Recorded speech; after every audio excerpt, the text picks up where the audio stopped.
Assalamualaikum warahmatullahi wabarakatuh. Perkenalkan, kami dari kelompok 2 akan mempresentasikan hasil diskusi kami tentang etika moral ekonomi.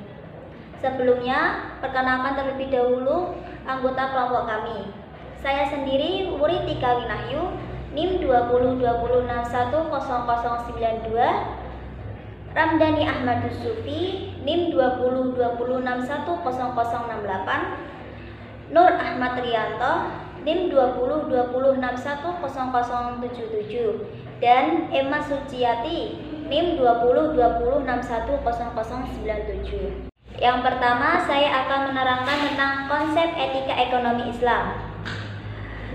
Etika ekonomi Islam merupakan suatu usaha, penyelidikan, atau pengkajian secara sistematis tentang perilaku, tindakan, dan sikap apa yang dianggap benar atau baik oleh kaum muslimin dalam hal ekonomi sesuai dengan tuntutan Al-Quran dan hadis.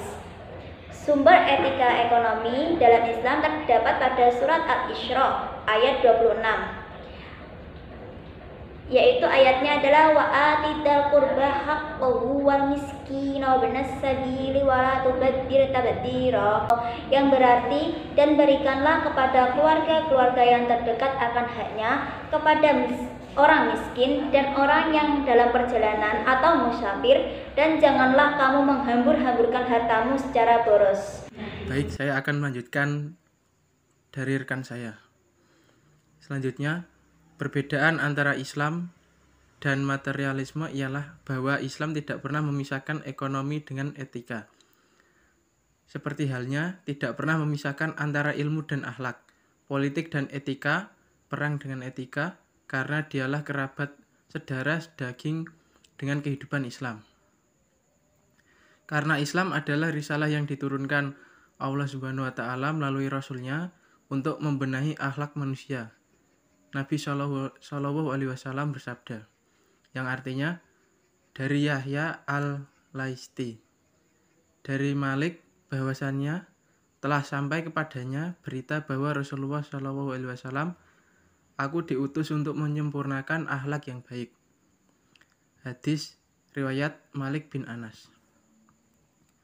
Sekilas dari hadis ini menunjukkan bahwa Rasulullah diutus ke dunia adalah untuk memperbaiki akhlak manusia di segala aspek, termasuk akhlak dan etika dalam bisnis, jika mengikuti semua yang telah Rasulullah sabdakan.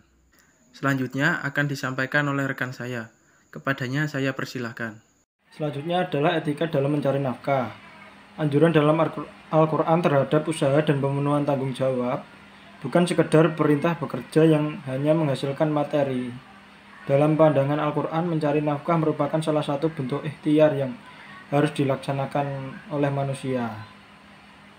Yang pertama adalah melarang manusia bertransaksi yang tidak legal, baik dalam perspektif yuridis maupun etis. Ketika Al-Quran memerintahkan mencatat transaksi dalam hutang piutang, ditegaskan kembali agar tanggung jawab atau amanah yang telah disepakati baik yang dicatat atau hanya berdasarkan pada jaminan perikatan ditunaikan. Pengkhianatan terhadap tanggung jawab tersebut diibaratkan seperti orang yang mengendap gangguan hati. Yang kedua adalah penyempurnaan timbangan atau takaran dalam transaksi. Al-Quran memerintahkan sikap etis dalam mencari kekayaan atau keuntungan yang melalui transaksi. Sikap etis tersebut adalah menyempurnakan timbangan, takaran, dan ukuran sesuai dengan kesepakatan. Yang ketiga, larangan bersistem riba. Secara bahasa, kata riba berarti tambahan, pertumbuhan, dan melambung. Sementara menurut istilah fikih, riba adalah tambahan pada uang yang dipinjamkan yang harus ditanggung oleh orang yang berhutang atau debitur sampai jangka waktu peminjaman dengan presentasi yang ditetapkan oleh pemberi utang atau kreditur. Dari pengertian utang tersebut, riba yang dikecam oleh Al-Quran adalah riba yang berkaitan dengan sistem kegiatan ekonomi. Sistem tersebut akan berakhir pada hasil dalam perspektif etis. Hasil tidak dapat dilakukan dan dinilai secara mandiri karena hasil terikat dengan proses dengan presentasi yang relatif. Yang keempat adalah menekankan tanggung jawab atau amanah. Al-Quran menekankan sikap tanggung jawab manusia dalam mencari nafkah. Berbicara masalah amanah tidak lepas dari masalah sosial, baik antara individu dengan kelompok, kelompok dengan kelompok, dan individu dengan lingkungan.